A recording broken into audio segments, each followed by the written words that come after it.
오늘 우리에게 주시는 하나님 말씀은 사도행전 22장 12절에서 20절의 말씀입니다. 율법에 따라 경건한 사람으로 거기 사는 모든 유대인들에게 칭찬을 듣는 아나니아라 하는 이가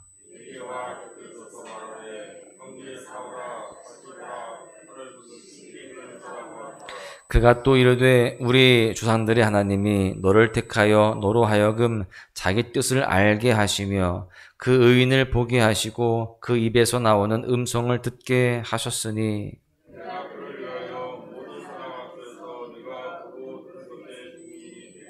이제는 왜 주저하느냐? 일어나 주의 이름을 불러 세례를 받고 너의 죄를 씻으라 하더라.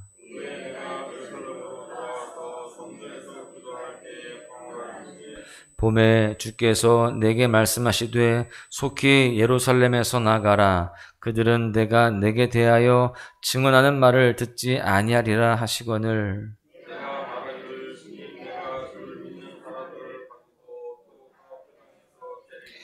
또 주의 증인 스데반이 피를 흘릴 때에 내가 곁에 서서 찬성하고 그 죽이는 사람들의 옷을 지킨 줄 그들도 아나이다. 아멘. 아빠와 아이가 동물원에 갔습니다. 사진과 영상으로만 보다가 생전 처음으로 실물 코끼리를 보게 되었어요. 그 순간에 아빠와 그 아이는요, 서로 다른 말을 하게 됩니다. 아빠는 코끼리 코가 정말 길구나 라고 하면서 코가 길어서 코끼리다 라는 것을 아이에게 알려주고 싶었습니다. 그런데 아이는요, 코에 관심이 있지 않았습니다.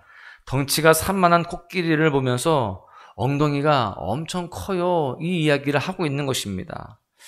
같은 코끼리를 보면서도 아빠는 코만, 또 아이는 엉덩이만 본 것입니다. 동상이몽이라고 하는 수거가 있죠.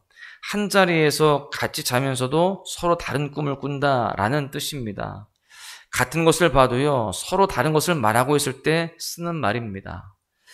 오늘 말씀은 사도행전 9장에서 있었던 사도 바울의 회심 사건을요, 자신을 핍박하는 유대인들 앞에서 바울 스스로가 자신의 간증으로 풀어내고 있는 장면입니다.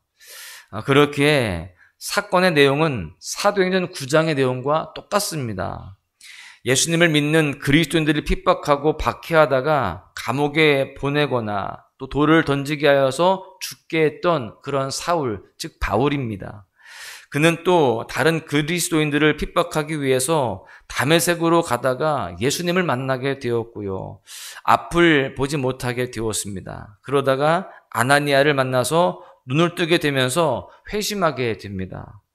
오늘 본문은 똑같은 이야기를 담고 있지만 사도행전을 적은 누가의 기록과 또 오늘 본문 이 바울의 간증은 동상이몽처럼 서로 다른 내용들이 있습니다. 오늘 이 시간 두 가지 부분을 놓고 함께 이야기하면서 오늘 본문을 통해서 하나님이 주시는 은혜를 나누고자 하는데요. 첫 번째 교훈은 우리는 특별한 존재이다 라고 하는 사실입니다.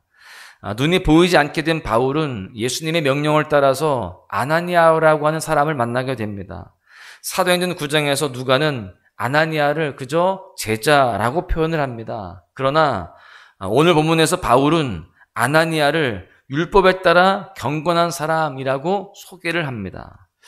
누가의 말과 바울의 말의 첫 번째 차이점이 바로 이 내용입니다. 왜 이런 차이가 날까요? 사람마다 같은 것을 봐도 관점이 다르기 때문입니다. 누가에게는 아나니아는 주님의 음성을 듣고 순종한 한 명의 제자였을 뿐입니다. 그러나 스스로 겪은 일을 간증하고 있는 바울에게는요, 아나니아를 바라보는 시선이 다르게 보일 수밖에 없었습니다. 김춘수 시인의 꽃이라는 시를 아마 잘 아실 겁니다. 내가 그의 이름을 불러주기 전에는 그는 다만 하나의 몸짓에 지나지 않았다. 내가 그의 이름을 불러주었을 때 그는 나에게로 와서 꽃이 되었다. 그냥 바닥에 있을 때는 하나의 물건으로밖에 인식되지 않았지만 누군가 관심을 가지고 이름을 불러주자 그 물건의 이름이 꽃이 되었다라고 하는 겁니다. 곧 의미가 생겼다는 것이죠. 특별함을 가지게 된 것입니다. 바울에게 있어서 아나니아는요, 굉장히 특별한 존재였습니다. 자신의 회심 사건에서 그것을 함께 보고 겪은, 또 회심하는 자리에 있었던 유일한 증인 중에 한 사람이 바로 아나니아였기 때문에 그렇습니다. 그래서 사도행전의 저자인 누가는 아나니아를 그저 제자라고 불렀던 것과는 다르게 바울은요, 그를 율법을 따라 경건한 사람, 즉 주님의 말씀에 순종하여서 박해하던 사울의 회심 사건의 증인이 된 자라고 부르고 있습니다. 아나니아가 어떤 사람이었든 다른 제자와 다르지 않은 사람이었다라고 해도요, 적어도 바울에게는 아주 큰 의미가 있는 사람이 바로 이 아나니아였습니다. 우리도 마찬가지로요, 하나님 앞에서는요, 모두가 다 굉장히 특별한 존재들입니다.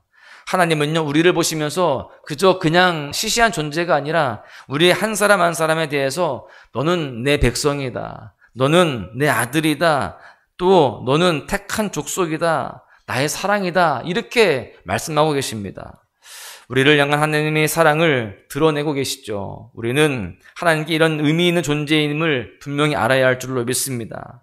삶의 의미를 가진 사람들, 오늘 하루를 살아갈 힘을 가진 사람들, 우리가 하는 모든 행동에 하나님의 특별함을 가진 사람들, 우리 모두가 다 그런 사람들임을 분명히 알고, 그렇게 우리가 한 사람 한 사람이 내 각자가 진정 주님 안에서 그렇게 특별함으로 살아가는 복된 삶이 될 수 있기를 간절히 소망합니다. 그래서 특별한 존재로서 오늘 하루를 살아갈 때에 정말 특별하게 값지게 살아가는 그런 모습이 되어야 할 줄로 믿습니다. 두 번째는요, 가장 중요할 때 가장 중요한 말을 해야 한다라고 하는 것입니다. 아나니아를 만난 바울은 보지 못했던 그 눈을 뜨게 됩니다. 그리고 아나니아에게서 예수 그리스도의 증인이 되라는 사명을 전해 듣게 됩니다.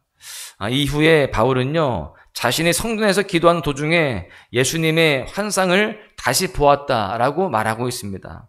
예수님을 본 환상, 이것이 바로 누가와 바울의 말이 다른 두 번째 내용입니다. 바울이 성전에서 환상을 본 이야기는요, 성경 어느 곳에도 나오지 않습니다. 다메섹 도상에서 있었던 환상과는 전혀 다른 이야기죠. 바울이 오직 여기에서만 단 한 차례 이 이야기를 꺼내고 있습니다. 지금까지는 성전에서 다시 예수님을 본 환상 이야기를 굳이 할 필요가 없었지만 자신을 어떻게든 죽이거나 피해를 입히려고 하는 유대인들에게 자신이 성전을 더럽히지 않았음을 강조하기 위해서 지금까지 누구에게도 하지 않았던 이 이야기를 꺼내고 있는 것입니다. 유대인들은 바울에게 헬라인을 데리고 성전에 들어와서 성전을 더럽혔다라는 그런 누명을 씌웁니다. 그때 바울은 자신은 성전에서 기도하는 자였다라는 것을 말하기 위해서 이 환상을 이야기하고 있는 거예요. 간혹 사람들을 보면 너무 가볍게 말해서 말의 힘을 잃곤 합니다. 이런 이야기가 있죠. 우리가 잘 아는 이야기 중에 하나일 텐데, 어느 굴이 있는데 말을 하면 그 자리에서 죽게 되는 아주 무서운 동굴이 있었습니다. 하루는 삼형제가 그 굴에 들어가게 되었어요. 들어가면서 제일 큰 형이 말하죠. 너희들 이곳에서 말하면 죽는 거야. 그러니까 조심해. 그렇게 말을 해서 첫 번째 형이 죽게 되었다는 거예요. 그러자 두 번째 형이 셋째를 보면서 야, 이것 봐. 말하면 죽지. 절대 말하면 안 돼. 그러다가 죽었다는 거예요. 그때 셋째가 이렇게 자신 있게 말합니다. 아니, 바보 같은 형들, 나는 절대 말하지 않을 거야. 이렇게 말을 했다가 죽게 되었다는 겁니다. 인간은 완전히 침묵할 수 없고 너무 하찮은 말로 생명까지 잃는 존재가 되기 쉽다는 것을 이야기하는 겁니다. 바울은 반드시 필요한 때라고 생각이 되어서 성전에서 그렇게 환상을 보게 된 그 이야기를 지금 언급하고 있습니다.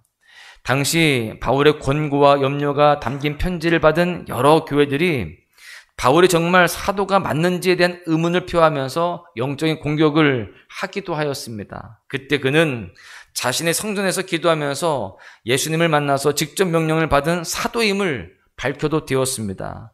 그런데 그때도 사실 이 환상에 대해서 이야기하지 않았습니다. 이런저런 많은 공격들을 당했지만 그때도 이 이야기를 하지 않았다고요.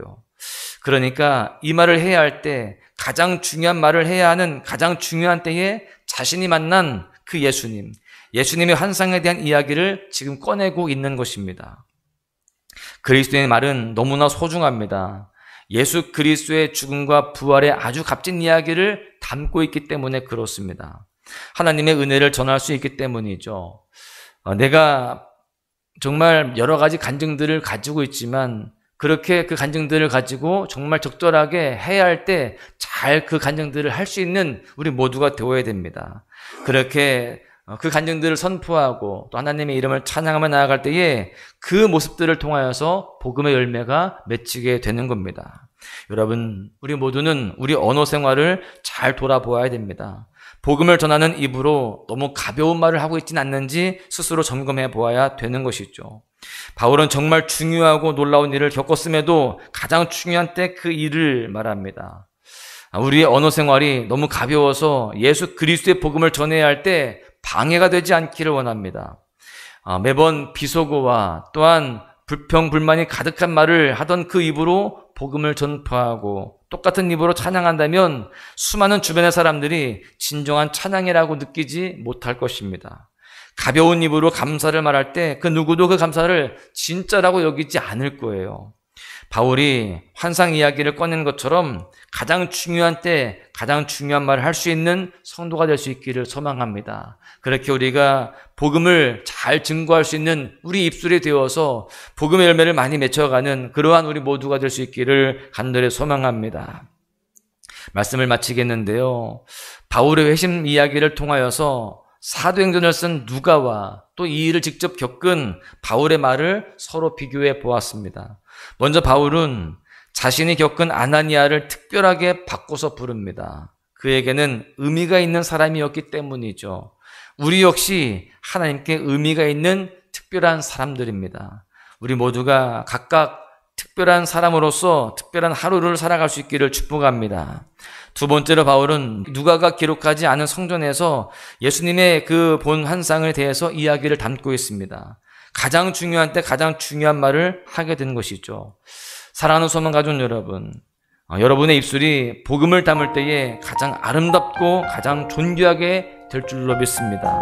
오늘 하루도 본문의 바울과 같이 간증의 주인공이 되어서 최선을 다해서 복음을 전하는 은혜의 날 되시기를 주님의 이름으로 간절히 축원합니다. 날 위해 십자가에서 깨뜨리신 사랑, 오늘도 그 사랑 안에 나 거합니다. 주님의 생명 내 안에 있고 주님의 사랑 날 강권하니 나 오늘도 주께 내 삶을 깨뜨립니다. 오 주여 내 삶을 깨뜨립니다. 주 머리 위에 붓습니다. 내 모든 삶과 생명을 주님 얻으소서. 오 주여 내 삶을 깨뜨립니다. 주 머리 위에 붓습니다. 주님께라면 아깝지 않습니다. 내 눈을 열어주소서. 주의 참된 가치 보도록 내 앞에 계신 주님과 비할 것은 없습니다. 내 손에 남은 것 없이 아낌없이 다 드립니다. 주님 한 분만을 위하여 한 방울도 남김없이.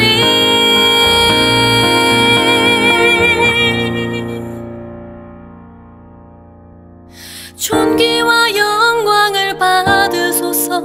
하나님 어린 양 예수, 능력과 부와 지혜와 힘을 받으소서. 존귀와 영광을 받으소서. 하나님 어린 양 예수, 나라와 권세 영광 모두 주님께. 나라와 권세 영광 모두 주님께.